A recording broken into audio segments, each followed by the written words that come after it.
estos grupos celulares se acomodan, se distribuyen en corteza, como un manto, uno, en ganglios, en acúmulos, llamémosle ganglios o núcleos, ¿verdad? Y también pueden estar estos grupos celulares a manera de pequeños grupitos que no forman núcleos realmente. Hablemos que el núcleo es el núcleo raquídeo, por ejemplo, ¿no? El ganglio raquídeo, ¿no? Es un núcleo, ¿okay? Como el ganglio basal, como el putamen, por ejemplo, es un acúmulo de núcleos realmente. A eso me refiero como núcleos, ¿ok? Ganglios. Y este ganglio, el otro periférico, que es a nivel, pues, de la raíz dorsal, ¿no? A eso me refiero. Vean ustedes cómo están distribuidos estas estructuras, ¿verdad? Y la sustancia blanca es lo que va a comunicar, pues, de esta corteza o de estos núcleos o ganglios hacia diferentes áreas, ¿no? Entonces, esa es una distribución que en principio es importante mencionarla. Y tercero, había olvidado una distribución a manera de red, ¿no? Una red, cuando la red se cruza una fibra con la otra, ¿no? El punto donde se cruza, ahí hay como un punto algo más grueso. Pregunta, ¿dónde estaría esa forma de ejemplo de distribución en forma de red? ¿Dónde?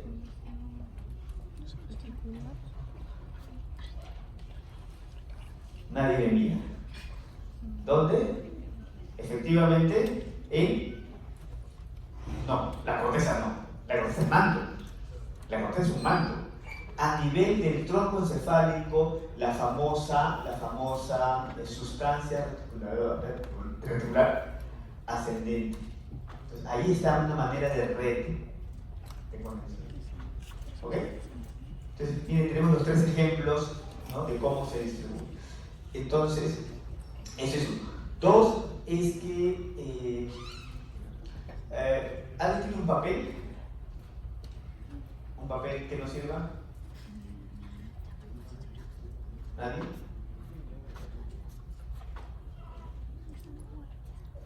¿Me podría prestar su papel, por favor?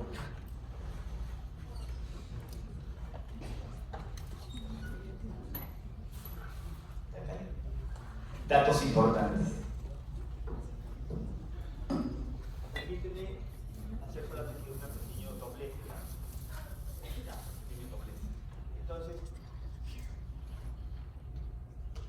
Entonces, miren cómo filogenéticamente hablando, disculpa que lo voy a en la evolución, la presencia, pues,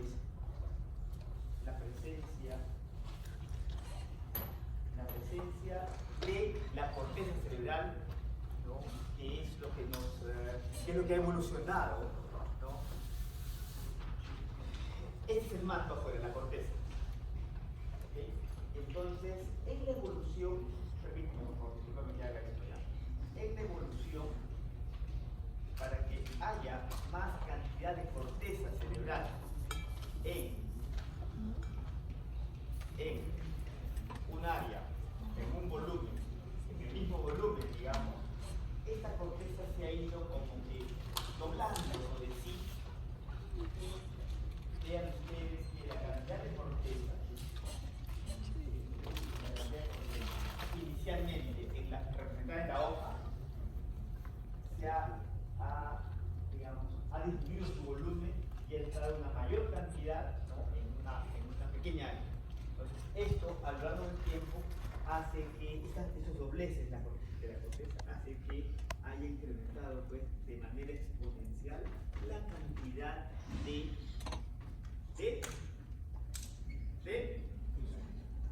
uno de funciones, ya es la parte de función, y lo otro anatómicamente la cantidad de neuronas, de cuerpos neuronales. Antes era así. Ahora, filogenéticamente hablando,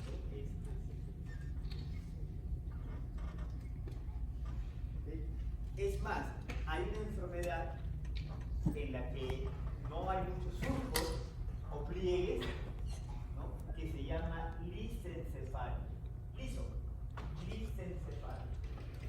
versus, ¿no? O en otros casos hay una condición en pediatría que se llama poligiria, que existe una cantidad de surcos adicionales, mayores, que también es enfermo.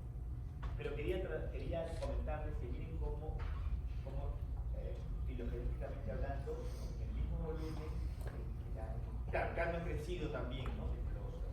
De estos primeros primates, digamos, ¿no? Pero que ha ido evolucionando en la caja, la bóveda craneana, ¿no? Pero miren este plegamiento, disculpen, desplegamiento de la corteza. ¿Para qué? Para que haya mayor cantidad de corteza, de células que pues, puedan darnos. ¿Ok? Entonces, otro punto a manera de introducción es ¿cuál es el lóbulo más grande del cerebro? Pregunta para el delegado. ¿Delegado? Está en el tráfico, sí, el tráfico estado denso por tarjeta. ¿Su amigo el delegado? ¿O su amiga el delegado? ¿Ah? ¿Quién? Nicolás. Ya. Entonces, pregunta para todos. Estaba preguntando. ¿Qué? Perdón, gracias. ¿Qué lóbulo es el lóbulo más grande? Ya, eso tiene que estar. Occipital, dice acá su compañero. Justamente es el más pequeñito. Más reducido. No que tiene la función solamente de. El lóbulo, efectivamente, frontal. El lóbulo frontal es el lóbulo más grande. Uno, es el lóbulo más desarrollado. Es el lóbulo más desarrollado. Paréntesis. Pueden existir mamíferos, animales que nos puedan ganar en funciones. Por ejemplo, visual, por ejemplo, motora, por ejemplo, en vestibular y equilibrio, ¿no? Un ave, un gato, ¿no? En fuerza, pero lo que no nos gana es en el tamaño del lóbulo frontal y en las funciones del lóbulo frontal, ¿okay? En las que de hecho existen componentes muy primarios o primitivos, ¿no? Que nosotros, digamos, de alguna manera respondemos frente a los estresores, al miedo, ¿no? A lo que nos va a generar un daño y en lo que a la reproducción como especie se va a generar. Entonces, eso es algo muy básico de las especies. Entonces, ahora ustedes entenderán que este sistema del miedo, ¿no? Del dolor, ¿no? Del estrés, lo tienen obviamente todos los animales. ¿Okay? Pero la diferencia es que en el humano, en el Homo sapiens, existe un componente importante sobre la conducta, sobre el comportamiento, sobre el juicio, ¿no? Sobre la memoria, ¿no? Que hace pues que esto sea reflejo pues de un comportamiento diferente, ¿no? Y siempre mencionaba en estas clases que la vaca siempre ha sido vaca, ¿no es cierto? El perro cuando fue domesticado hace una cantidad de años, creo que habla de 10.000, 15.000 años, el caballo siempre ha sido caballo, no ha evolucionado cognitivamente hablando. Sin embargo, el Homo sapiens, ¿no? En las evoluciones de esta especie ha cambiado y ha habido una evolución importante en lenguaje, en memoria, en conocimiento, en construir, en abstracción, etcétera, etcétera, etcétera. Pero claro está que cuando nace es muy vulnerable y depende pues sus primeros años de vida, ¿no? De un cuidado exquisito que no lo tiene algún otro animal, ¿no? Entonces, detalles importantes. Entonces, rescatamos que la forma de las, uno que hablaba de la disposición de las neuronas, de los cuerpos neuronales en 3 formas. 2, el lóbulo. 3, cómo se ha plegado la corteza. Creo que eso fundamentalmente. Y lo otro quizás que ya en la clase no lo mencionamos, pero en los años 50, en la evolución pues, de una serie de las funciones del cerebro, ¿no? Diferentes autores, investigadores trataban de identificar qué áreas del cerebro pues, estaban relacionadas con ciertas funciones. Es así que Brodmann, alrededor de los 50, va describiendo una serie de áreas que tenían pues. Ahora, de hecho, estas 49 áreas no todas tienen una relevancia importante en el humano, ¿no? Sí para otros animales, pero están bastante aproximadas, ¿no? En sus, ¿no? Diríamos, más del 50% de sus áreas. Entonces, recordemos pues las diferentes áreas corticales, ¿no? ¿no? Por ejemplo, lo vamos a revisar, de hecho, nuestro SGP está en relación también a estas funciones, pero entonces ustedes tienen que recordar dónde las áreas y en qué lóbulo están. Claro, de las principales, no vamos a perder las 49, ¿no? Pero las principales, las que están relacionadas con funciones, ¿no? Con funciones y eso. Por ejemplo, ¿no? El área primaria, motora o área 4, ¿dónde se ubica? En el frontal. El área sensitiva primaria, ¿dónde está ubicada? ¿Fuerte? Parietal. ¿Cuáles son los números o las áreas específicas? 3, 1, 2. ¿Okay? Esta parte a veces es un poco densa, ¿no? ¿Y por qué diablos tengo que aprender? ¿Por qué? Bien, pero esto es importante, ¿no? Así como tenemos área motora primaria, área motora primaria para la sensorial, también tenemos para el lenguaje, para la audición, para el gusto, etc. ¿Ok? Eso es importante, que esto de las áreas me parece que no lo hemos escrito, lo vamos a ver en el SGP, pero en las láminas ustedes van a encontrar los numeritos, ¿no? Y eso, doctor, ¿qué numerito? ¿Por qué ese numerito? ¿Por qué pone 40? ¿Por qué pone 20? ¿No? Entonces están distribuidos a eso, ¿ok? Entonces vamos a ir pasando. Bien. Esto dice que es el cuarto ventrículo de su piso.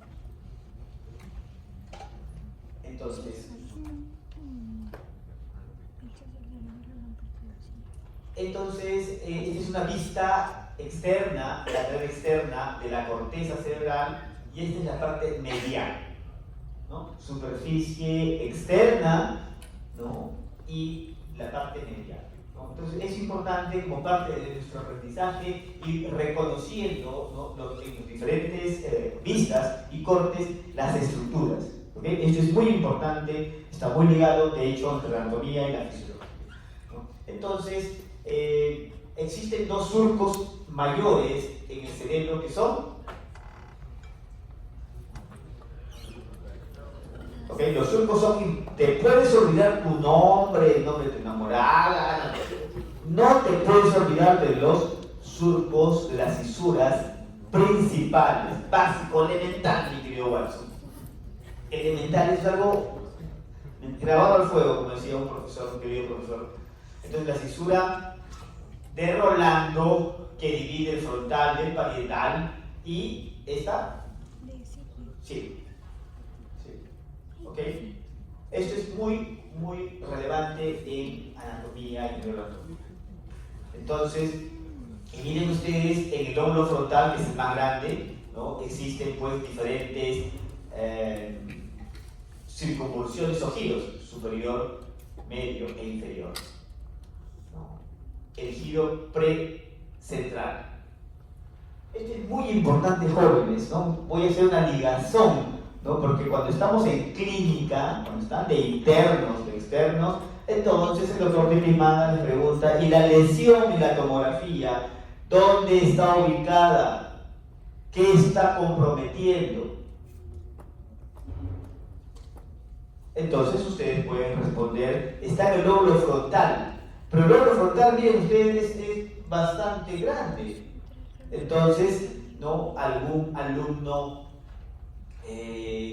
responde, me parece que está comprometiendo, está cerca de la cisura de Rolando, porque el paciente no puede mover el brazo izquierdo, ¿no? Y parece que está comprometiendo algo motor allí, ¿no? Hay una relación muy cercana entre la anatomía y la clínica que trae el paciente. Es importante ustedes recordar. O por lo contrario, las molestias que trae sí son relacionadas porque el paciente siente como un adormecimiento en el lado contralateral a la lesión que estamos viendo en la tomografía, ¿no? Entonces estamos en el giro postcentral. Central se refiere acá a la línea, a la cisura de Rolando. Bien, entonces cada lóbulo está identificado por giros. Eso lo estaban viendo en anatomía. Eso no es parte de esta clase, pero es importante recordarlo, ¿ok? No. Y en una vista medial encontramos pues el lóbulo frontal. Miren ustedes, ¿no? El más grande. El parietal, perdón. Lóbulo parietal, el occipital, y señalamos en este color morado, ¿no? A un sistema relacionado a la parte de la emoción, al sistema límbico. Otro punto importante en anatomía es cuando nos referimos a estructuras supratentoriales y estructuras infratentoriales, ¿no? Eso también es un término importante, ¿no? Entonces se refiere al tentorio, ¿no? Separa los lóbulos cerebrales, ¿no? De lo que vendría a ser infratentorial. ¿Qué es? ¿Fuerte? Tronco y cerebelo, correcto. Tronco y cerebelo. ¿Okay? Tronco y cerebelo. Bien.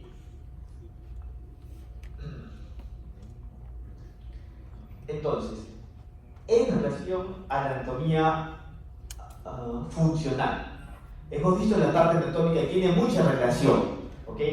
Primero ubicamos dónde está Silvio y Rolando, ¿no? Obviamente en esta vista externa.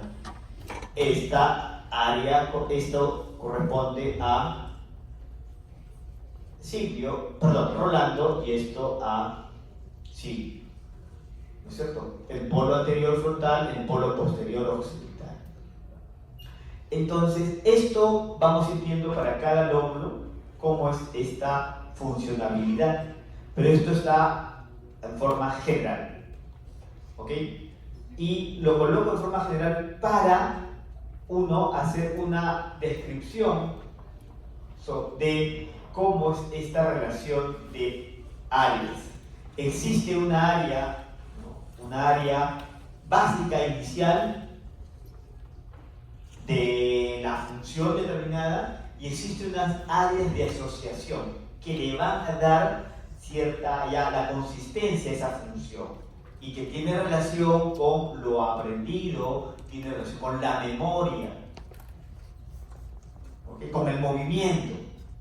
Por ejemplo, ¿no? El hecho que yo esté caminando, ¿no? De una manera sin pensar, como si es habitual, ¿no? De hecho hay algo, ¿no? Hay algo en el cerebro que hace que yo pueda hacerlo, y yo no estoy pensando, ¿no? Cuando tú haces un movimiento aprendido, como montar bicicleta, como escribir, ¿no? Están está teniendo realmente diferentes áreas, o hay una asociación importante. Entonces va a haber una área primaria de movimiento y va a haber una área de asociación, ¿ok?, que le va a dar esta funcionalidad. Paréntesis, en los primeros reportes de cómo es que se fueron generando estas funciones, ¿okay? Brodmann y su equipo comenzaba en animales, en gatos, en monos, comenzó, de hecho, obviamente, a hacer craneotomías y exponer las diferentes áreas cerebrales. Y con un sensor, un estilete, iba estimulando la corteza. Y cuando estimulaba, ¿no?, se veía que se estiraba el brazo, la pata del animal, ¿no? Hacía un movimiento, pero hacía un movimiento básico, elemental, ¿no? Entonces, eso traducido digamos, al humano, es cuando uno estimula un área primaria, por ejemplo, el movimiento es un movimiento primario, un estiramiento. Cuando se toca un área secundaria o de asociación, ya viene un movimiento, ¿no?, que podría ser levantar la mano, hacer un puño, por ejemplo. ¿Okay? Cuando existen convulsiones en áreas primarias, ¿no?, los movimientos son más de contracturas, ¿no? Hay una sensación que la mano se va hacia la boca, como intentando alimentar, ¿no?, como movimientos primarios. O a veces hay movimientos de estiramientos en las extremidades, ¿no?, en pacientes así, ¿no? En otras áreas, sobre todo en las frontales, cuando hay convulsiones en ciertos pacientes donde están en áreas de asociación, el paciente puede hacer movimientos de giro sobre sí mismo, gira, cae, pedaleo, una forma de convulsión. ¿Por qué? Porque está afectando una área secundaria que tiene relación con el movimiento. Entonces, ahora, esto hablaba para el lóbulo frontal que está relacionado con el movimiento. Entonces, las cortezas primarias están representadas en celeste. Primaria motora, primaria sensorial, primaria visual. ¿Está bien? Y un pedacito, un bordecito por acá por las áreas del lenguaje. Bien. Las áreas de asociación secundarias, unimodales, en color plomo, que son esta de aquí atrás, esta por encima, esta acá abajo y esta que está. Quizás aquí no lo podemos ver bien, esta de acá. Son las áreas de asociación, lo que también se denominan áreas secundarias. Y finalmente, las áreas de asociación heteromodales o polimodales, ¿okay?, ¿no?, que están distribuidas aquí, en esta parte anterior del lóbulo frontal, ¿no?, aquí en las áreas parietales, occipitales, y en la parte más medial del lóbulo temporal.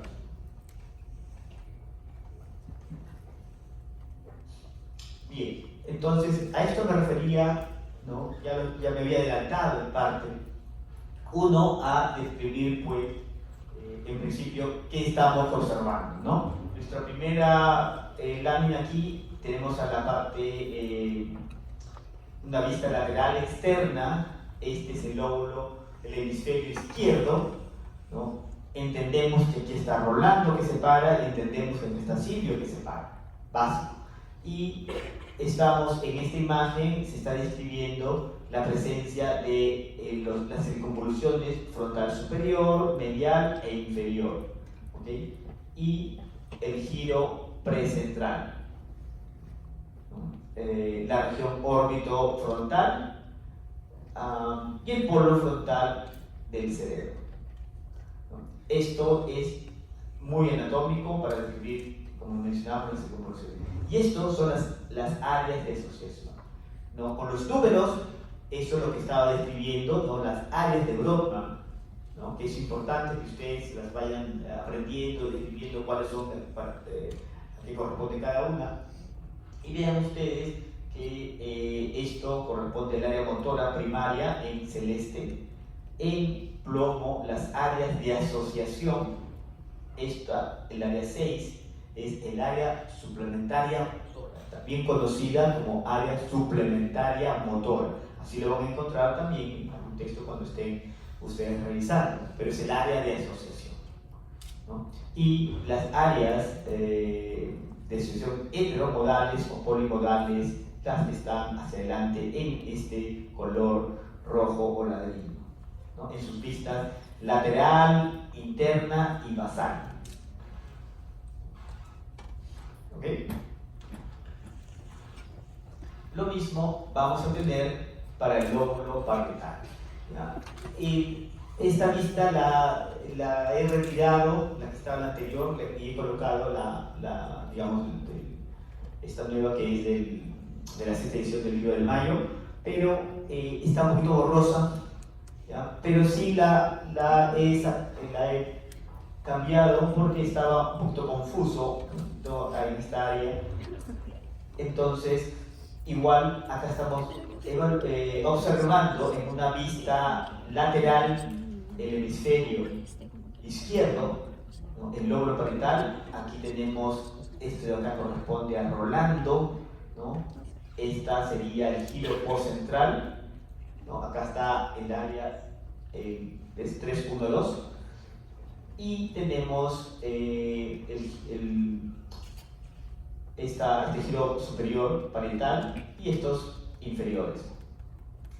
Y en estas segundas láminas tenemos la representación en celeste del área sensorial primaria.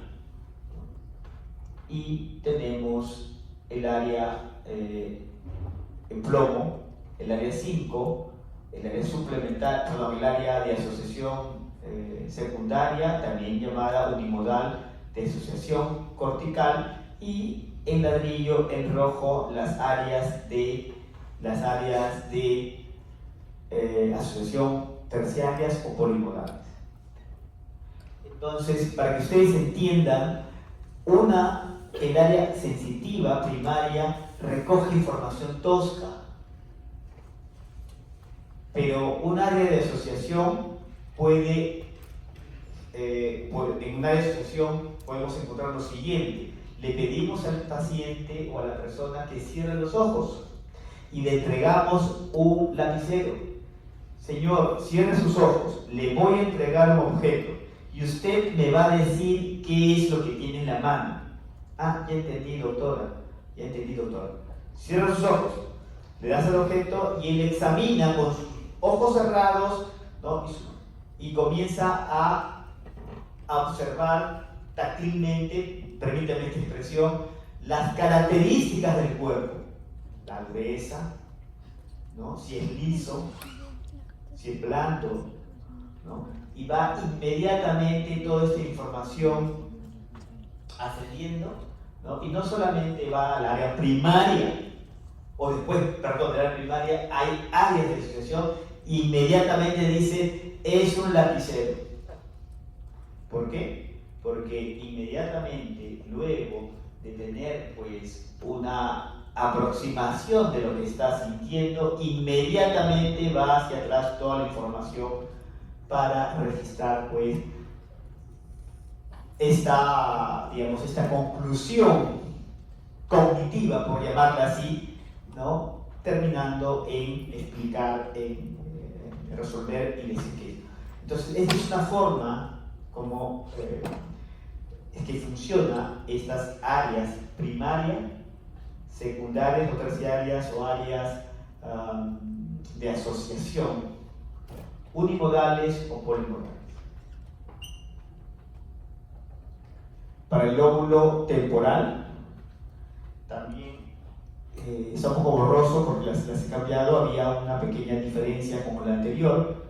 Entonces, aquí simplemente la parte anatómica ¿no?, del lóbulo frontal. Recuerden esta cisura mayor que es ciclio, y tenemos los tres giros: superior, en medio e inferior, y en la parte basal tenemos el giro fusiforme hacia adentro y la parte más anterior. Recuerden que en la parte más interna del lóbulo temporal tenemos las áreas más elementales o primitivas, ¿no?, correspondientes al hipocampo, al uncus. Uncus es una uña del hipocampo. Esta parte de la corteza estructuralmente tiene una forma diferente, tiene menores capas que el lóbulo frontal, que es el más desarrollado. Bien, y en estas láminas de la parte inferior presentamos la corteza primaria, ¿no?, aquí en celestito, 41-42 para la parte auditiva, la en plomo, ¿no?, que es algo mayor, vean ustedes, ¿no?, y esta en ladrillo también para las áreas modales o polimodales. Recuerden que el lóbulo temporal, ¿qué funciones tiene?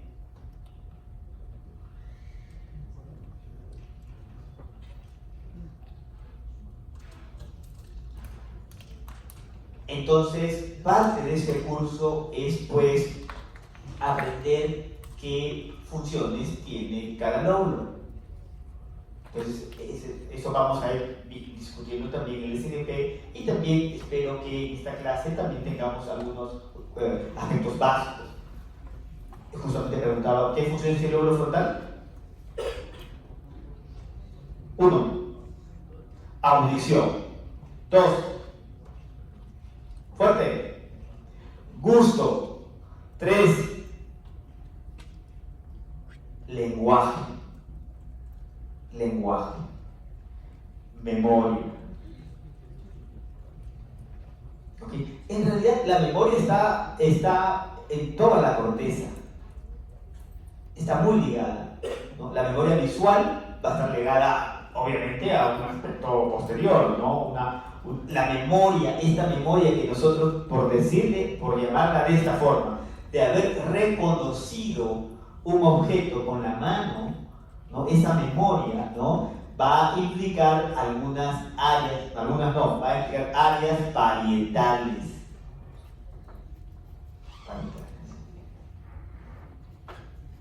Bien.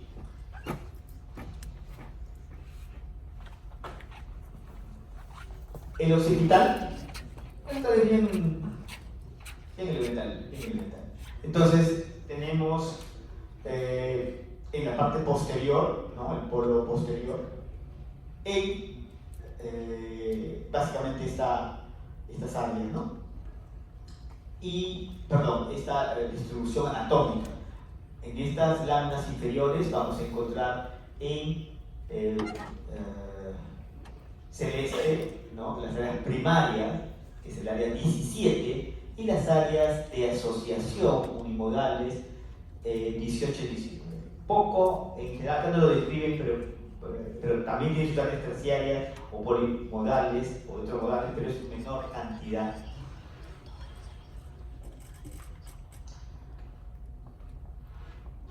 Mencionábamos que como parte de un sistema que tiene relación con la parte de la emoción, es decir, el miedo, el estrés, el instinto de supervivencia, ¿okay? Esto en las especies en general han tenido pues un área muy particular. A esa área se ha denominado sistema límbico. Actualmente este término está cambiando, pero es difícil de no hablar del sistema como tal, el sistema límbico y sus componentes, que vamos a ver ahora, y también es parte del SGP. ¿Okay? Pero inicio mencionando que este sistema es un sistema relacionado a la emoción, a las respuestas del estrés, ¿no? Del miedo, del dolor, de los instintos. ¿Ok? Efectivamente, cuando hay un movimiento sísmico, todos, ¿no? Uno siente que el cuello algo, el estómago y el corazón, y tú estás, ¿quién sale corriendo primero? Y en esos milisegundos, no, yo nada, salgo primero, que el profesor, que enamorada, yo salgo primero. Por el instinto, ¿no? O sea, obviamente da miedo, ¿no? Es una situación de estresor realmente. Entonces, este sistema tiene una serie de componentes tanto supratentoriales como infratentoriales. Sus componentes son supratentoriales, pero también hay infratentoriales. Uno, existen componentes de sustancia blanca, o sea, axones, y componentes de sustancia gris, a manera de corteza, a manera de núcleos, entre paréntesis amígdala, ¿no? A manera de corteza, hipocampo, a manera de núcleos, tálamo, alguna parte del tálamo, algunas partes del hipotálamo. ¿Ok? Entonces, el sistema límbico tiene estos componentes grises y componentes blancos, el sistema de la sustancia blanca, como un lóbulo, honestamente. Pero solamente quería mencionar hacer detalles, hacerlo más visible para que ustedes entiendan. Algunas de estas son conocidas, por ejemplo, como las villas de Yggdrasil, por ejemplo, que es parte de sustancia blanca. O el trígono, sustancia blanca, que forma parte de este sistema límbico. Entonces, vemos aquí, en esta vista, esta es una vista medial. En principio, el sistema límbico no lo vamos a ver en la vista lateral, ¿no? De costadito, no está. La vamos a ver en una mejor observación, de hecho, en la superficie medial. Entonces aquí he cortado, ¿no? Acá está el cuerpo calloso y acá inmediatamente por encima del cuerpo calloso tenemos una circunvolución denominada cíngulo, con C de casa, cíngulo. ¿Ok? Y aquí vemos en este color rojo, ¿no? El cíngulo anterior, el medio y el posterior en azul, ¿no? Acá una parte posterior es el retroesplenio, ¿no? Que es la parte identificada por el esplenio del cuerpo calloso, ¿verdad?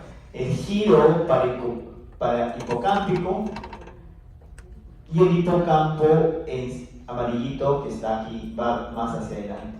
Y la parte más anterior, el uncus, mencionaba que es la parte más anterior y medial del hipocampo. Miren ustedes, ¿no? En esta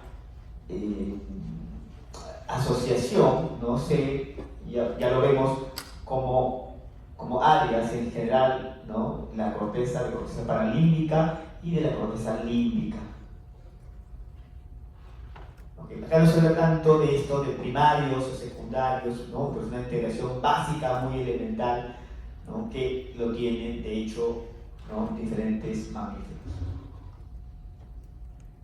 Bien, esto era en relación a la anatomía funcional. En relación a la conectividad y procesamiento de información, vamos a ver la conectividad intrínseca, la materia blanca subcortical y las asas córtico-subcorticales. Esto es un poco más rápido. Entonces comenzamos mencionando pues que en la corteza cerebral van a haber diferentes tipos de células y de hecho de capas, ¿no? De las capas corticales, y estas células van a tener pues el soma, ¿no? Una dendritas, ¿no? Y el axón fundamentalmente, ¿no? También existen pues otros tipos de células que son un poco más pequeñas, ¿no? Estas son las piramidales y estas son las glandulares. Y vamos a tener pues conexiones diversas como hemos visto previamente, sobre excitación e inhibición en la corteza. Entonces hay áreas que van a ser más proclives a la excitación y otras a la inhibición, ¿no? Y de hecho existen pues algunos sistemas, ¿no?, que van a recibir o van a enviar digamos, información difusa, ¿no?, a los sistemas de proyección. Estas áreas reciben, ¿no?, y acá hay un área integradora como parte de una explicación. Y este es lo que la corteza, este manto que estábamos mencionando al inicio, está conformado por 6 capas. Pero primera observación, las 6 capas no existen en todos los lóbulos. De hecho, esta es la parte más evolucionada, que es el lóbulo frontal. Pero algunas otras áreas no van a tener 6 capas. ¿Por qué? Porque hay áreas que son filogenéticamente es arquicórtex, y otras un poquito más evolucionadas serían paleocórtex, y estas que estamos mencionando aquí, que son 6 capas, corresponde al neocórtex. ¿Ok? Recuerden esos términos, jóvenes: arquicórtex, paleocórtex y el neocórtex.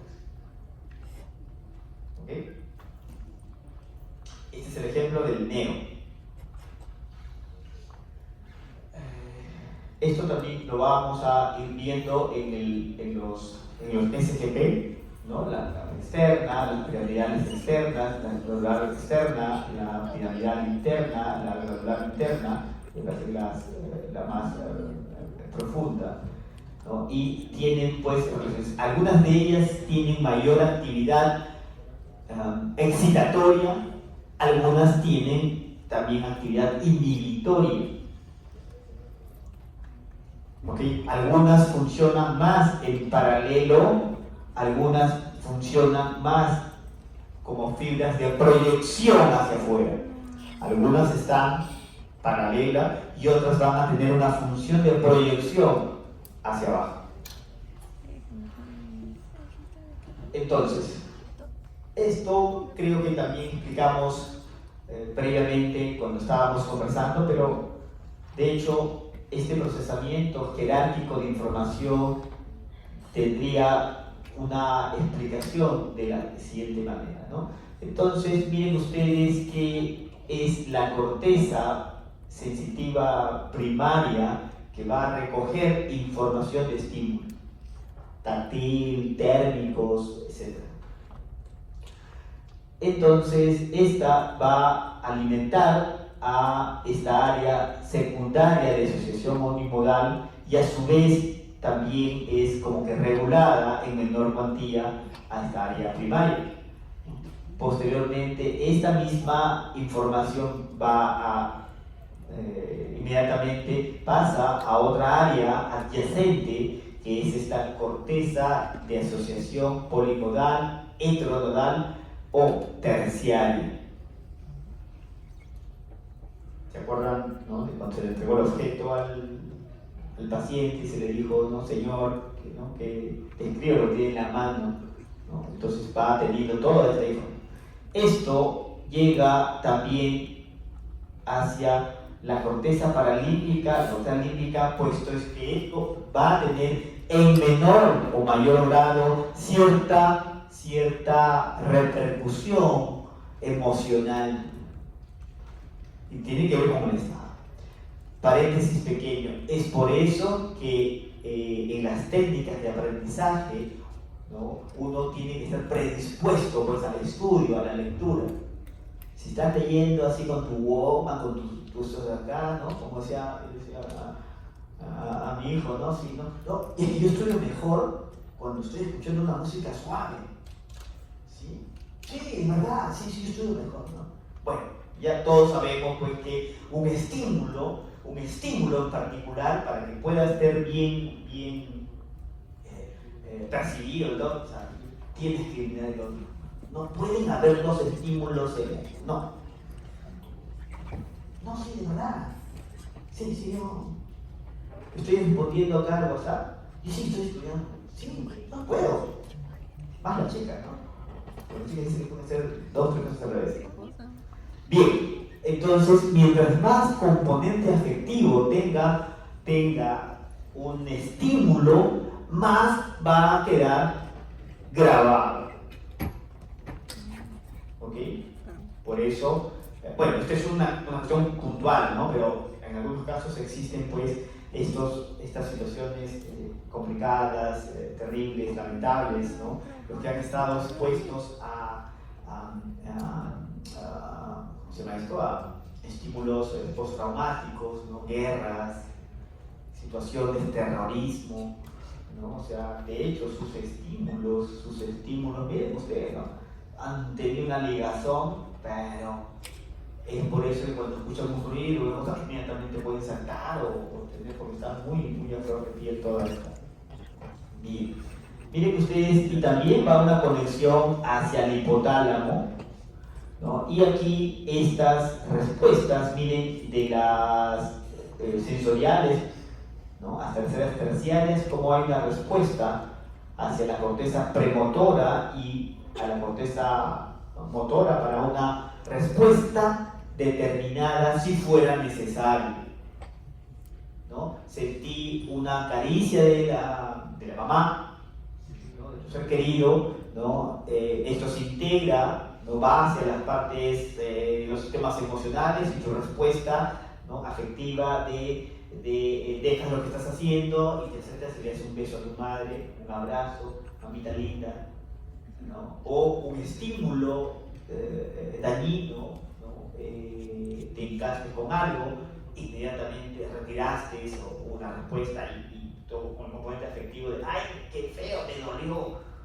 ¿No? Pero te alejaste desde el punto de vista motor por la respuesta de ese estímulo nocivo, ¿no? Y con un componente, pues,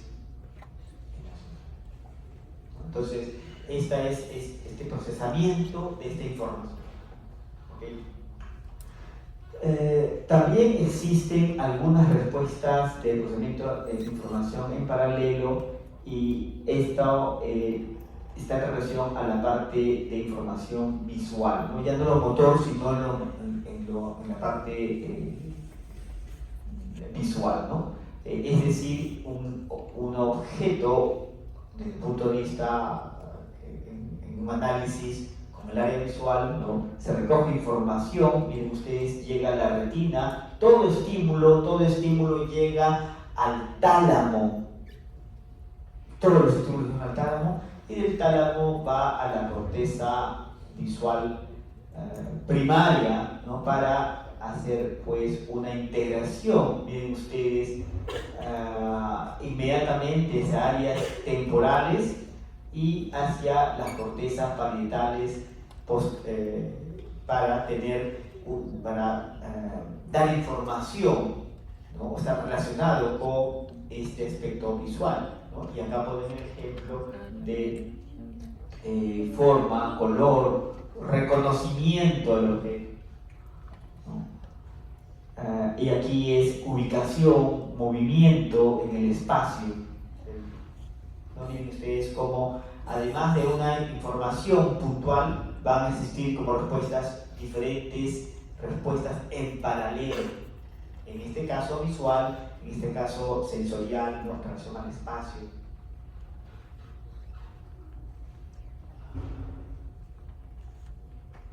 En relación a sustancia blanca subcortical, miren ustedes las famosas fibras de asociación y comisionales.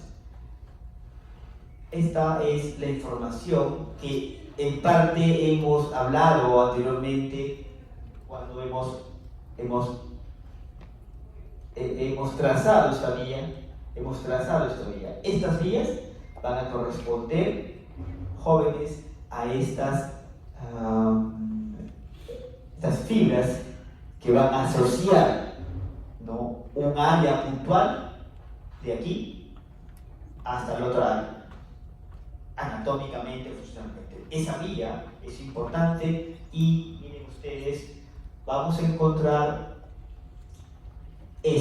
señalados en estas fibras, en estas flechas rojas, como son los fascículos longicular inferior, fascículos longicular medio y este fascículo bastante conocido, las fibras o el fascículo arqueado o arcuado, que une fundamentalmente,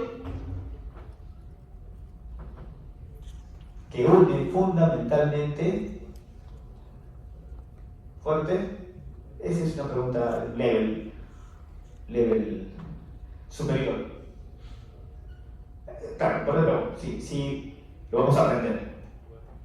Fuerte, que comunica el área de Broca con el área de Wernicke. ¿Te das cuenta?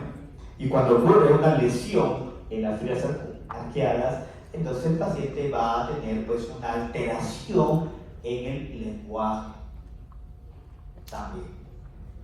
¿Okay?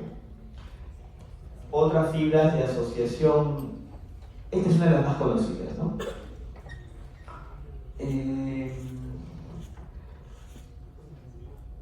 En verde tenemos esta comunicación que va de un lado a otro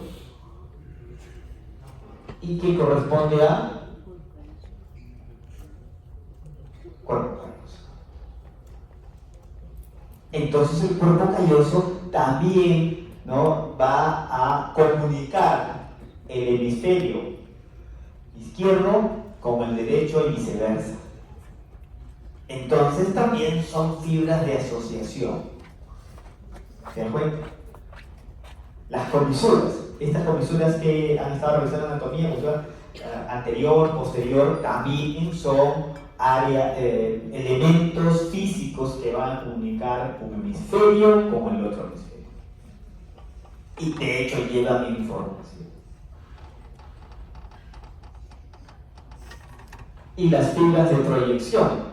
Las fibras de proyección habitualmente están más destinadas a lo largo del eje, de arriba a abajo y abajo a arriba. Repito, las fibras de proyección habitualmente tienen una comunicación a lo largo del eje del sistema nervioso. Céfalo-caudal o caudal hacia arriba, parte cefálica. Y el ejemplo clásico de esto es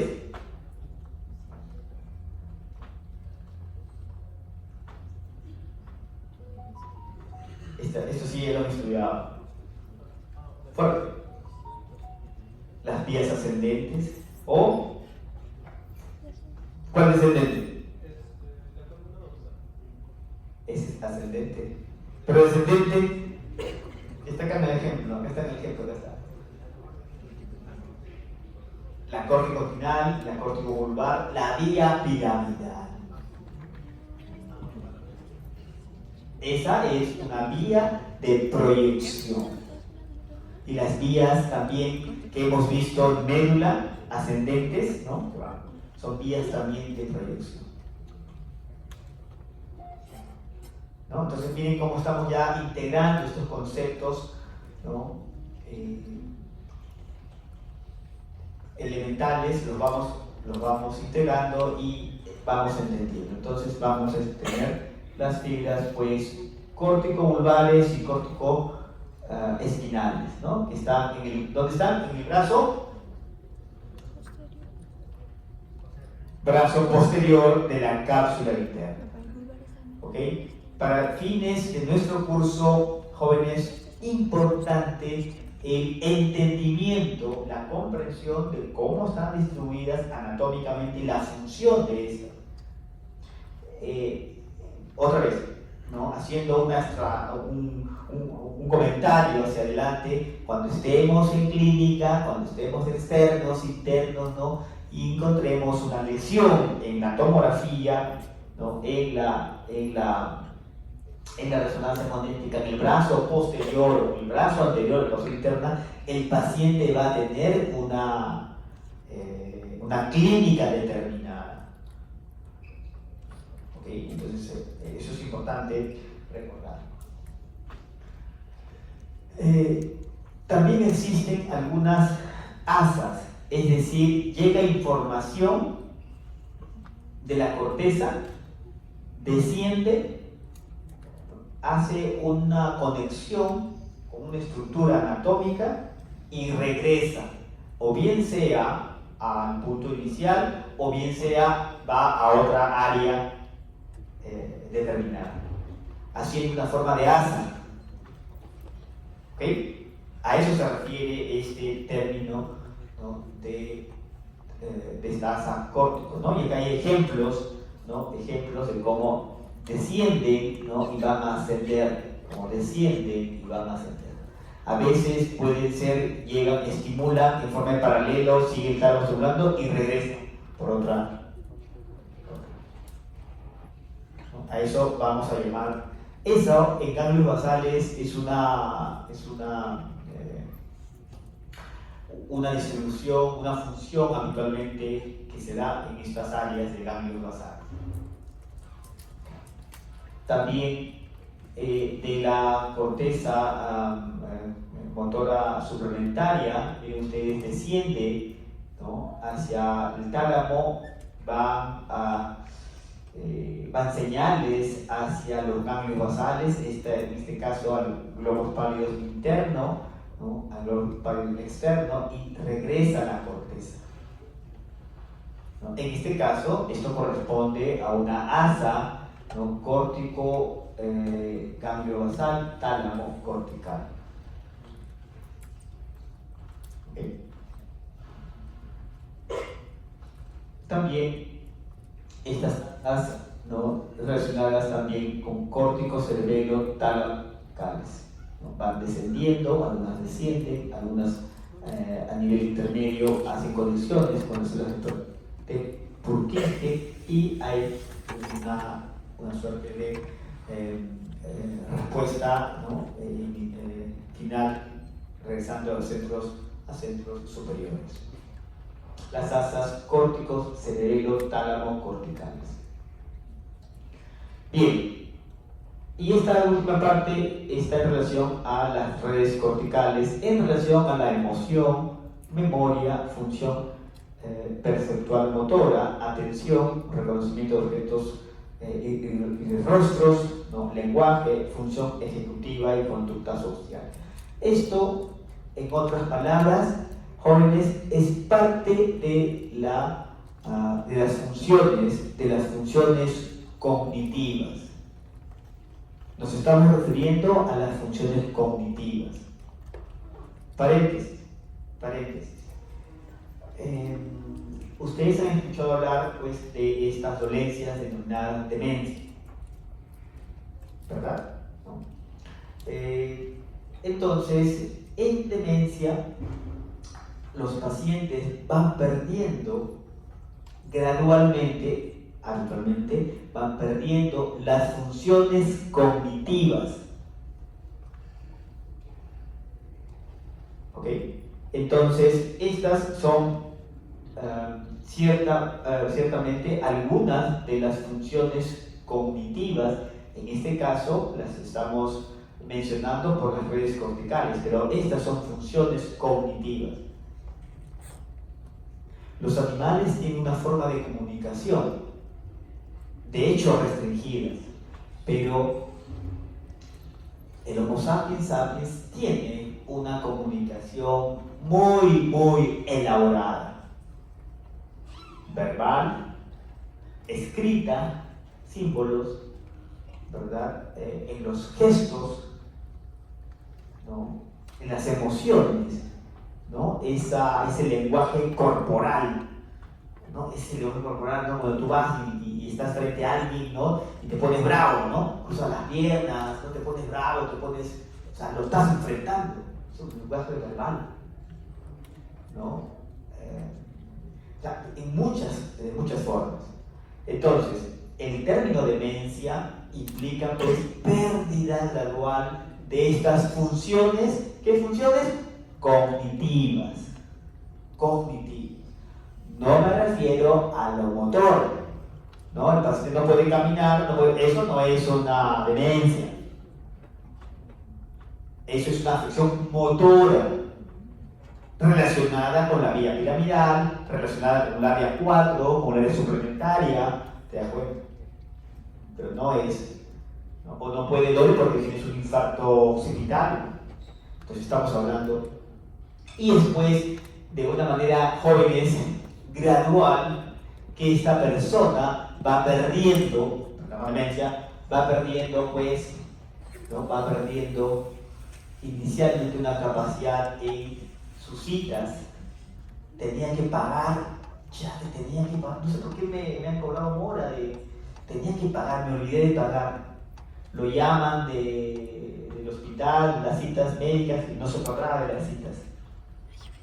Va teniendo gradualmente. Otra forma de inicio es un paciente que va, ¿qué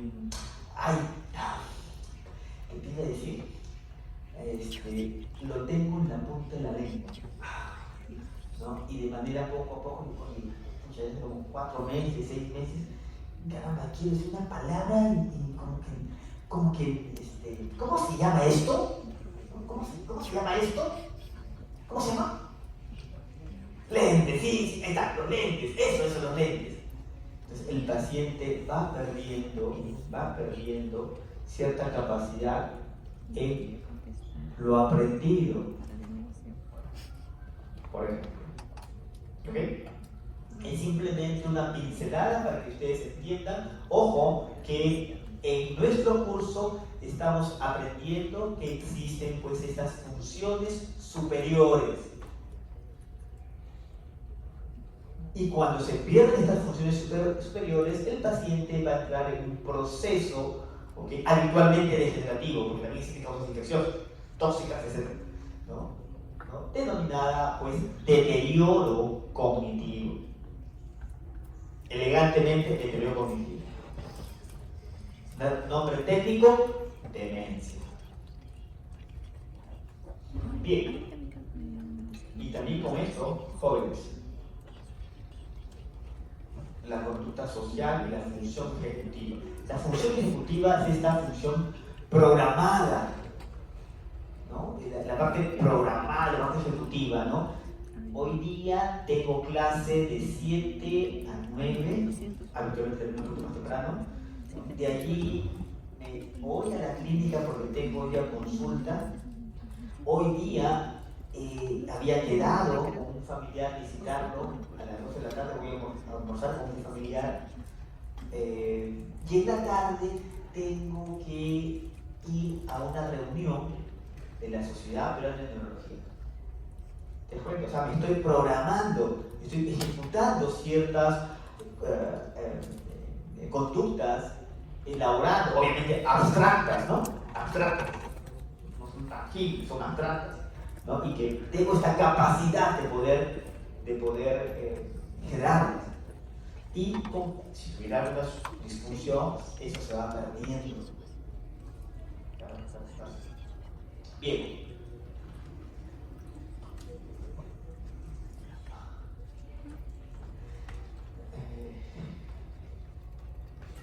Recordar ciertos aspectos anatómicos, ¿no? Ya lo habíamos revisado en la corteza singular anterior, la corteza singular posterior, ¿no? El giro del hipocampo, la amígdala y las cortezas órbito-frontal. En la emoción va a existir una integridad, ¿no?, fundamentalmente del sistema límbico. Esta respuesta a un estímulo con una conducta, con una, llamémosle, una carga emocional, ¿no?, tanto de alegría como de situación opuesta, ¿no? ¿no? Y aquí va a funcionar integración de estos sistemas, ¿no?, de parte del sistema límbico, ¿no? Reconocemos acá, ¿qué es esto? Símbolo, ¿no? ¿Qué es esto? Corteza basal frontal. ¿Qué es esto? Amígdala. Entonces, miren cómo se va integrando estas respuestas en relación a De hecho, esta es una respuesta, en este caso, que la estamos señalando, pero esto finalmente también tiene integración con otras estructuras. No son solamente esto, ¿no? Por ejemplo, en la emoción termina uno por levantarse y se va caminando, ¿no? La parte motor, tiene que ir la parte del lóbulo frontal. Después la discusión, todo eso, me voy y se va. O en la parte emocional, ¿no? Como decía, ¿no? Si estás con cumpleaños de tu mamá, cumpleaños de tu papá, ¿no? Papá, gracias, ¿no? El cumpleaños, viejo, voy a esforzar, etc. ¿No? Entonces hay un componente, obviamente, que termina, ¿no? Y a veces unas palabras emotivas, se escapa un par de lágrimas, etcétera, etcétera, etcétera.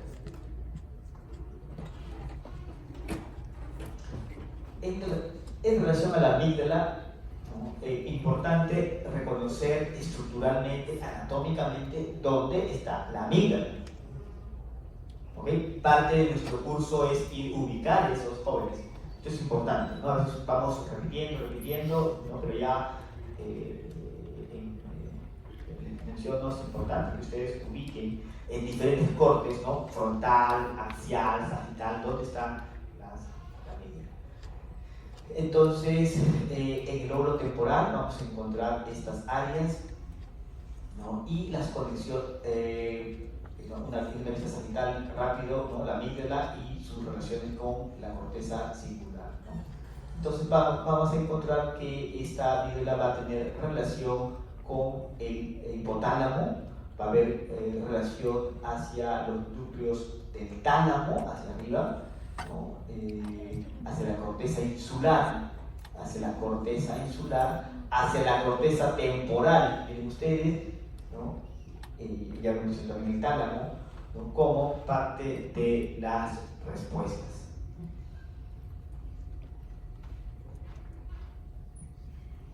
Un paréntesis. En ciertas dolencias, específicamente en epilepsia existen áreas que están en algunas situaciones determinadas, congénitas, por infecciones, áreas en las que se va a dañar el hipocampo, ¿no? La parte más interna, más del lóbulo temporal, ¿no? Y en algunas situaciones de estas epilepsias del lóbulo temporal, ¿no? Específicamente epilepsias de las áreas mesiales, las partes más internas del lóbulo temporal, van a generar una forma de epilepsia muy particular o una epilepsia refractaria. En estos casos se evalúa al paciente clínicamente, se hacen también imágenes de resonancia magnética para ver bien las áreas temporales, no las externas, sino la parte más interna del lóbulo temporal, para visualizar la parte anterior, el hipocampo, la amígdala, y es por eso que aquí encontramos pues, una resonancia magnética en un corte coronal, esta área a la cual nos estamos refiriendo. ¿Okay? Un ejemplo clínico para que ustedes entiendan, ¿no? Y esta parte de acá corresponde a la parte de aquí. Entonces, los circuitos en el hipocampo, ¿no? En principio debo mencionarles que esta área tiene 3 capas de la corteza. Las que habíamos conversado, no 6, sino 3. Esto está bastante bien estudiado en animales, en cobayos, en ratitas, ¿no? Y se hacen muchos experimentos en relación a este tipo de, ¿no? Se sacrifican se colocan unos materiales, marcadores con radioisótopos y se van haciendo seguimientos, ¿no? Entonces van a encontrar las diferentes capas. Eso está bien mapeado, ¿no? Entonces hay circuitos pues, de asociaciones, miren ustedes, que van hacia la corteza parietal o temporal, a las cortezas perrenales, que es la parte más basal del lóbulo frontal, y van también hacia el fornix, que es vía de sustancia blanca, ¿no? Vamos a encontrar estas, no terminan porque es entornal, lo habíamos mencionado en la parte más basal. Entonces, esta área del hipocampo, este lóbulo temporal, la parte más interna, y entonces externo, van a tener pues, relaciones con diferentes estructuras. A eso iba la mención de esta lámina. Clásicamente el circuito de papel o de la emoción está relacionada al sistema límbico. Actualmente, en los últimos años, este término está dejando un poquito de desuso, el término de circuito de papel, ¿no? Pero vuelvo a mencionar, está siendo lentamente desplazado, porque la integración del circuito de papel sistema límbico es muy amplio. En los años 40, 50, 60, cuando comienza a descubrirse estos circuitos, esto quedaba más restringido a ciertas áreas. Por eso es que ahora hay una tendencia gradual a ya no explicar, a hablar de lo que se denomina papel, ¿no? Creo que va a demorar mucho seguro porque esto queda muy arraigado, ¿no? Pero mencionábamos que en las respuestas emocionales, en las conductas, en las respuestas, teníamos estos centros supratentoriales e infratentoriales. Supratentoriales, papel, el sistema límbico. El circuito de papel técnicamente es lo que hablamos del sistema límbico y sus relaciones. Pero recuerden que este sistema del sistema límbico tiene pues una integración o una conexión con la corteza cerebral, una respuesta motora, una conducta determinada, pero tiene su génesis obviamente en este circuito. Y se denomina circuito porque va a generar, como ustedes ven, como una especie de círculo de óvalo que va a integrar. Pero recuerden que esto es una parte inicial, y de aquí tiene que haber una respuesta, de hecho, a la corteza para dar una respuesta determinada, o a otras áreas temporales. ¿Okay?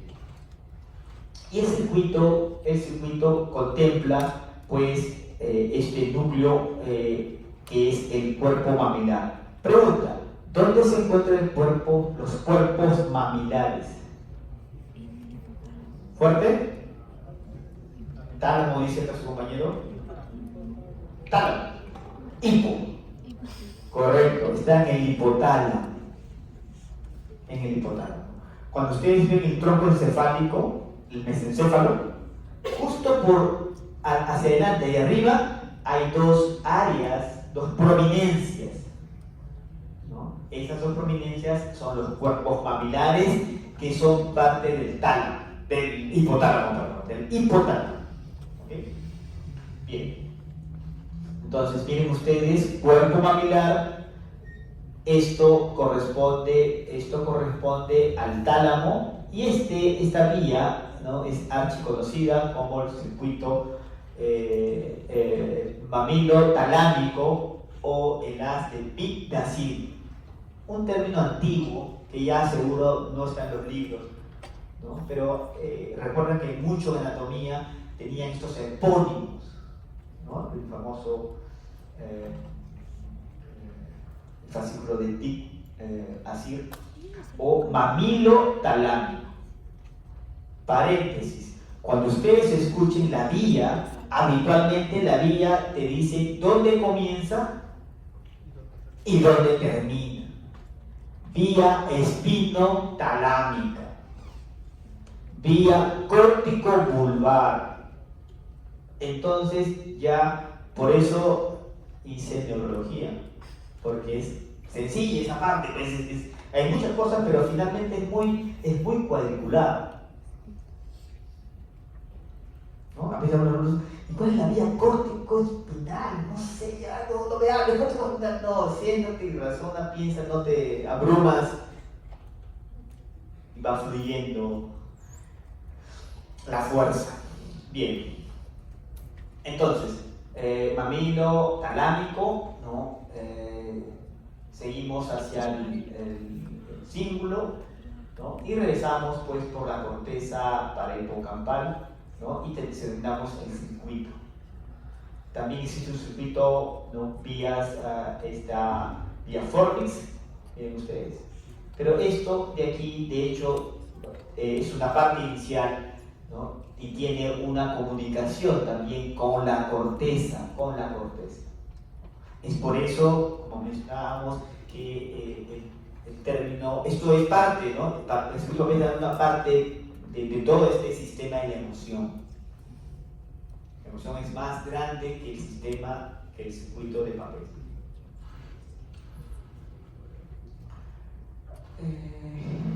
En relación a función perceptual motora, ¿no?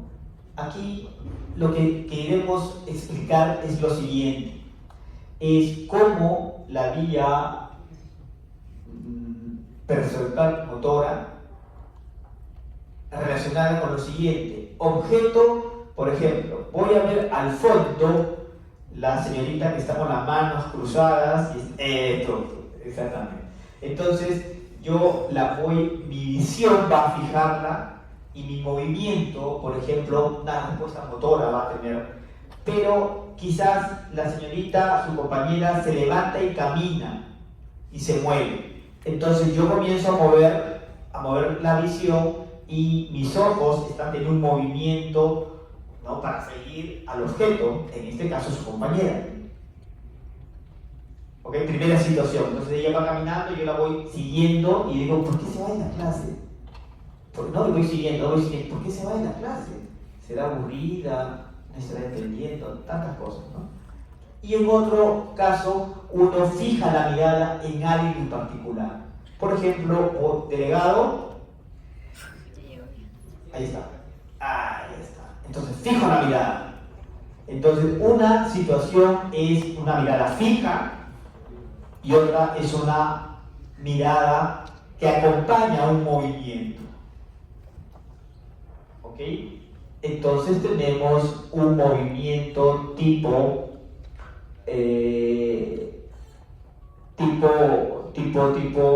seguimiento y movimiento de fijación, sacadas. Cuando uno camina, por ejemplo, uno camina y el delegado me hace una pregunta, ¿cómo? Yo volteo la cabeza y fijo mi mirada entonces mis ojos van a fijar y en ese momento que fijan mis ojitos hacen un vaivén.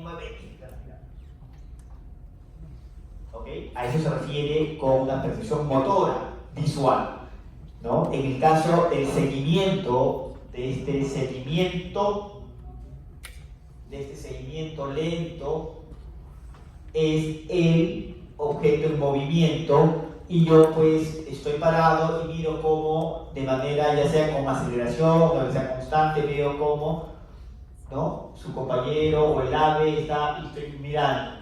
Entonces estoy acompañando, mis ojos están acompañando al movimiento. Eso tiene sobre la respuesta motora, si fuera un animal cazador, ¿no? Sobre mi respuesta motora una alteración en mi movimiento.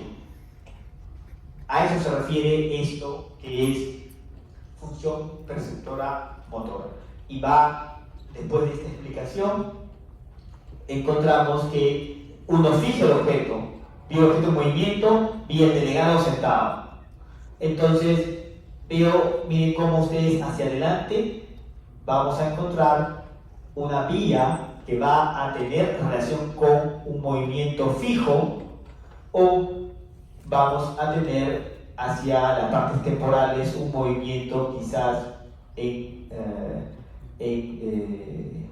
asociado con el movimiento. Esto es para los ojos, como un ejemplo. Esto también puede ser para los brazos, para la boca, ¿no? O para las manos. ¿No? O sea, en conclusión, existe una relación, unos circuitos que van a estar trabajando íntegramente o en paralelo cuando uno hace una fijación, ¿no? En la parte visual, en la parte motora, ¿no? En la parte de los brazos, ¿no? Por ejemplo, estoy caminando, me voy a coger el pelo y estoy caminando, estoy conversando, una integración, ¿no? O cuando uno está expresando, ¿no? Físicamente hablando, estoy conversando, ¿no? Y existe pues una relación, ¿no? Y vamos a diferentes sistemas, ¿no? Integrando, si estuviera de otra forma paralela, un movimiento, una acción diferente, ¿no? Entonces, esto en relación a función perceptora motora. La atención espacial también tiene una vía, ¿no? En este caso, miren ustedes, en áreas parietales, ¿no? Se relacionan con en este caso, la parte frontal anterior, ¿no? En paréntesis, en la que también hay un control del movimiento visual. El control del movimiento visual, el control del movimiento de la mirada conjugada no está estrictamente en el lóbulo occipital. También está en la parte anterior del lóbulo frontal, asociada pues con los movimientos oculares. Entonces, miren ustedes un estímulo sensorial, ¿no? La atención de los ojos, ¿no? Y también hacia la parte, una parte anterior, quizás dándole un entendimiento, ¿no? Esto es movimiento, ¿no? Y esto es entendimiento de lo que se está viendo,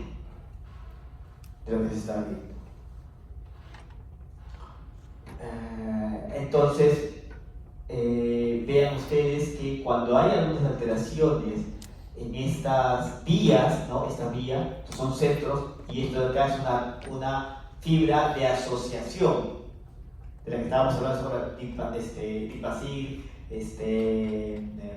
fibras arqueadas, ¿no? A eso se refiere esta. Cuando existen algunas alteraciones, van a ocurrir pues algunas alteraciones como atrasia ocular, atrasia óptica, ¿no? Agnosias, ¿no? Heminegligencias, ¿no? O sea, hay alteración de la atención espacial. Reconocimiento de objetos y de rostros, ¿no? Comenzamos con que el estímulo llega a la corteza occipital y de la corteza occipital va a ir por vías de asociación hacia el lóbulo temporal, ¿no? Que tiene que ver con el recuerdo, el almacenamiento pues, de información, ¿no? En este caso rostro, objetos, ¿no? Que como habíamos explicado previamente. El lenguaje es complejo, ¿no? En el lenguaje encontramos el aparato fonador, ¿verdad? ¿No? Que tiene de hecho una representación en la corteza, el aparato fonador, ¿no? Su representación en la corteza, y además la corteza motora primaria que va a dar movimiento a los músculos fonadores, tenemos las áreas de asociación. Y las áreas de asociación principales son dos: el área de Broca y el área de Wernicke. ¿Dónde está ubicada el área de Broca?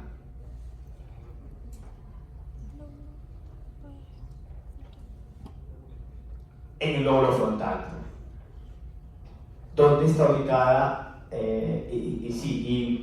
Busquen las áreas de Brodmann relacionadas al área de Broca. Y el área de Wernicke, ¿dónde están ubicadas? En el lóbulo temporal. ¿Cuáles son las áreas de Brodmann relacionadas al área de Wernicke? Pregunta de examen. ¿Ya? Entonces, estas áreas Estas áreas están en el lóbulo frontal, Broca y el área de Wernicke. Importante, antes que me olvide, importantísimo, la dominancia cerebral está relacionada con, fundamentalmente con el lenguaje, y casi en el 90% de diestros y de zurdos, la dominancia es izquierda. Repito, la dominancia está referida a la capacidad fundamentalmente del lenguaje. Entonces, ¿qué hemisferio es más dominante por el lenguaje? Pues a eso me refiero. El hemisferio dominante es el hemisferio izquierdo, tanto para diestros como para zurdos. Una pequeña excepción. Buena pregunta. La dominancia derecha es una dominancia en la que Wernicke y Broca están fundamentalmente desarrollados ahí. Lamentablemente nosotros no tenemos la capacidad de poder decir, ¿no?, que tal persona tiene una dominancia derecha. No podemos. Lo que sí podemos decir es no, tú eres diestro, es zurdo, porque por esto, ¿no? O soy ambidiestro. Pero aún así, si yo soy zurdo, ¿no?, las probabilidades de mi dominancia son izquierdas, como la población general. Para terminar la pregunta de su compañero, cuando uno coloca, digamos, va a operar por alguna situación en el cerebro, ¿no?, suponte el lóbulo temporal, ¿no?, uno tiene que saber cuál es la dominancia del paciente. ¿Me entiendes? Para ello se utilizan unas pruebas diversas. Pasa por el neurólogo, pasa por resonancia magnética, pasa por el psicólogo. Y existen una batería de pruebas psicométricas denominada evaluación neuropsicológica, en la que va a haber, entre otras cosas, el coeficiente intelectual, ¿no?, el afecto y también la medición de la capacidad cognitiva. Como parte de esta medición de la capacidad cognitiva, ¿no?, los psicólogos entrenados pueden determinar qué dominancia tiene el paciente. Ustedes lo van a ver, yo lo estoy viendo ahora, pero ustedes lo van a ver con más frecuencia y ahínco. La cirugía de epilepsia determina, como parte de la evaluación, cuál es la dominancia del paciente, porque habitualmente se operan lóbulos temporales. Imagínate que va a operar el lóbulo temporal izquierdo, ¿no? Entonces, el rigor obliga a determinar cuál es la dominancia del paciente. Y se le dice al señor, al paciente, a la mamá, a los padres, ¿no?, miren, vamos a operar aquí, creemos que la dominancia es izquierda, lamentablemente el lenguaje se puede comprometer más, ¿ya?, pero tenemos que sacar la lesión. O, mire, creemos que la dominancia, a pesar que la lesión está en el hemisferio temporal izquierdo, hemos determinado con un 80% de acercamiento que la dominancia es derecha. Por tal motivo, creemos que su lenguaje no se va a afectar en una mayor cuantía, ¿no? Pero interesante el campo, ¿no? Entonces, 1, lenguaje, dominancia; 2, Broca, Wernicke. ¿Okay? Tercero, las fibras arqueadas que comunican una con otra, las fibras de asociación. Y cuando existen, bueno, esto ya es también cuando existen alteraciones en su estructurales, ¿no?, vamos a encontrar diferentes formas de alteración en el lenguaje, ¿no?, como una alteración en la conducción, en el speech, ¿no?, el volumen, afasia de conducción, ¿no?, afasia logopédica primaria, alexia, ¿cierto, no? Afasia de Wernicke propiamente dicho. Quizás lo más puntual en este para nuestro curso, el tercero, es que existen dos formas de afasia: la afasia de Broca y la afasia de Wernicke. En la afasia de Broca, lo que está alterado es la pronunciación, la parte mecánica, y el paciente puede hablar más o menos así. Por ejemplo, ¿no? Le preguntan, ¿qué es esto? ¿No?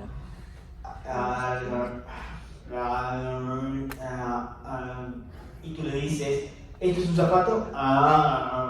¿Esto es una camisa? ¿Estos son unos lentes? Sí, O sea, entiende, pero no puede vocalizar adecuadamente. En cambio, en la afasia de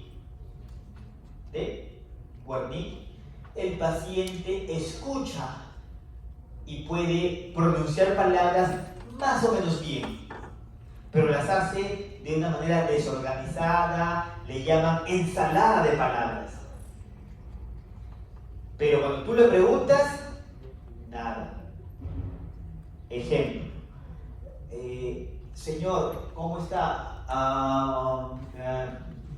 ¿Cómo se llama? Bien, bien, sí, gracias, sí, todo bien. Señor, escriba su nombre. Gracias. Yo, bien, tú, sí, yo. Señor, sáquese los lentes. Sí, gracias. Sí, ¿y usted cómo está? O sea, como que el estímulo sonoro no llega a tener un entendimiento y el paciente comienza a actuar disociado y puede hablar más o menos bien y no tener coherencia.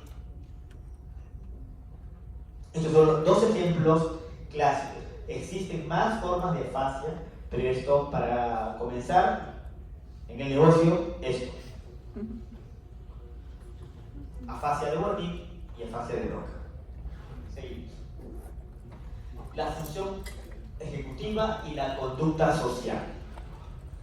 Dicho sea de paso, habíamos mencionado que estas son funciones cognitivas, ¿ok? Y cuando ocurre una situación complicada de alteración, de demencia, estas funciones se alteran. Y también se altera, obviamente, la función ejecutiva y la conducta social.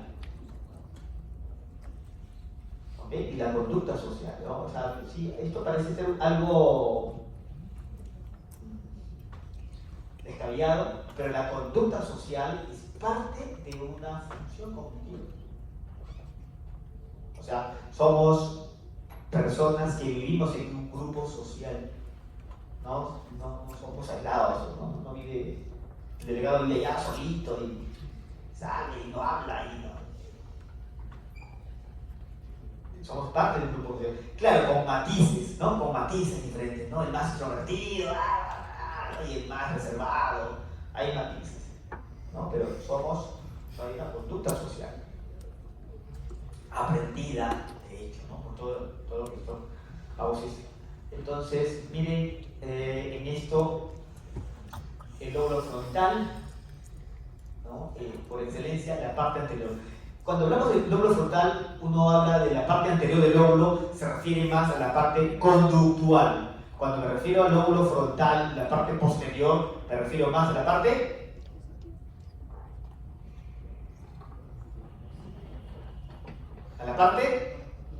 fuerte, motora, correcto, la parte motora.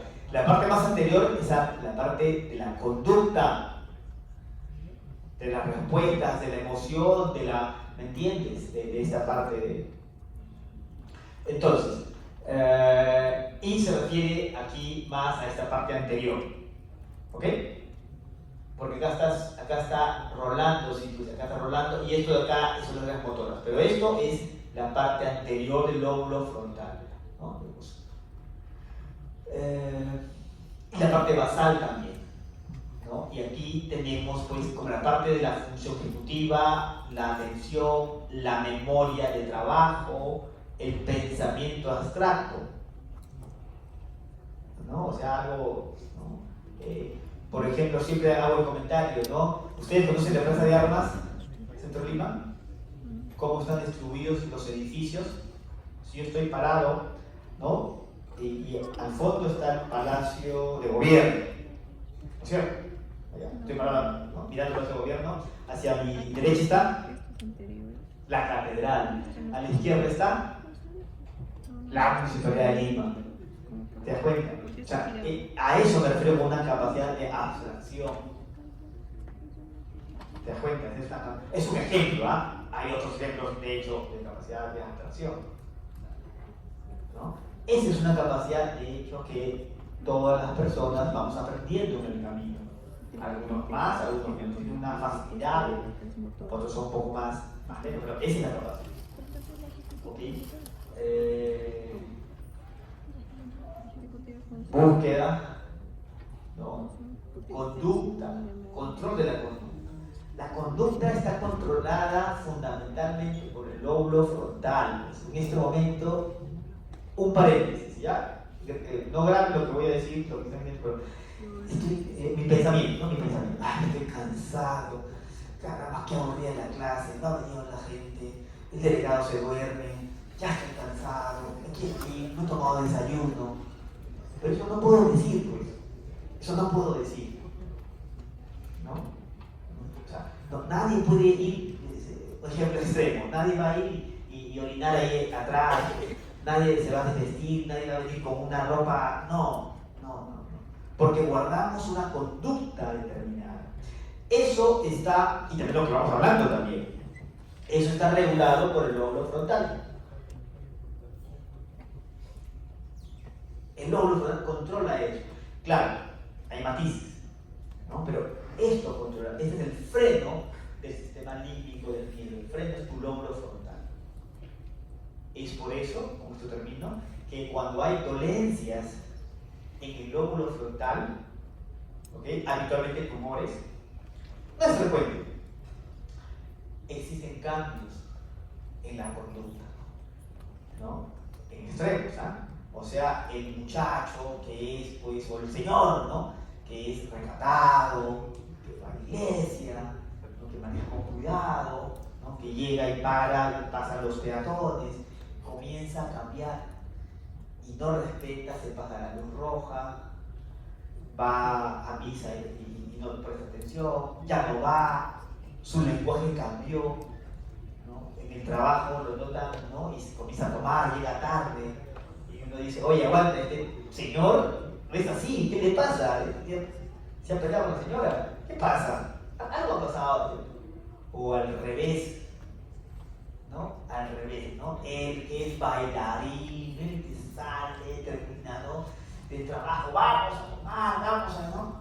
Poco a poco comienza a ir disminuyendo esas actividades, ¿no? Al extremo de que ya no sale, ya no le interesa. Ya antes era muy exquisito en su forma de vestir, ¿no? Aseado, ahora ya no le interesa, ya no se baña, no se cambia, etcétera, ¿no? Y uno dice, oye, algo ha pasado con Paco, ¿no? ¿Qué ha pasado a Paco? ¿No? Entonces, el lóbulo frontal. Bien. Para terminar, jóvenes, entonces, la corteza cerebral se subdivide en límbica, paralímbica y neocortical. Quizás haciendo una relación entre anticórtex y paleocórtex y neocórtex. La neocorteza incluye áreas primarias de asociación bimodal y heteronodal, ¿no? Entendemos que las áreas arqui y paleo no tienen áreas de asociación, principalmente. La información sensorial es procesada jerárquicamente en la corteza cerebral. la amígdala y el hipocampo participan en emoción y en memoria. La corteza parietal posterior integra información sensorial multimodal y proyecta áreas frontales premotoras para realizar programas, respuestas motoras. Hay una asociación, ¿no?, ahí entre lo sensitivo y la respuesta motora. La agnosia es la incapacidad para reconocer el movimiento. ¿Se acuerdan que les dije, ¿no? Señor, no cierre sus ojos, ¿no? ¿Ya? Mano afectada, mano izquierda, ¿no? Mano sana, mano derecha. Y comenzamos con el lado sano. Perdón, comenzamos con el lado afectado. Le doy un lapicero y el señor cierra sus ojos, comienza a reconocer qué es. La verdad que no sé qué es, no sé la cuchara, no sé, la verdad. Páselo inmediatamente a su otra mano con los ojos cerrados. Pasa a la otra mano, es un lapicero, doctor. ¿Te das cuenta? Y tú dices, tiene una alteración en el reconocimiento de objetos en el lado izquierdo. O sea, el lado derecho está afectado. Eso se llama agnosia. La red de lenguaje se localiza en el hemisferio dominante e incluye el área de Wernicke, Broca y el lóbulo temporal lateral.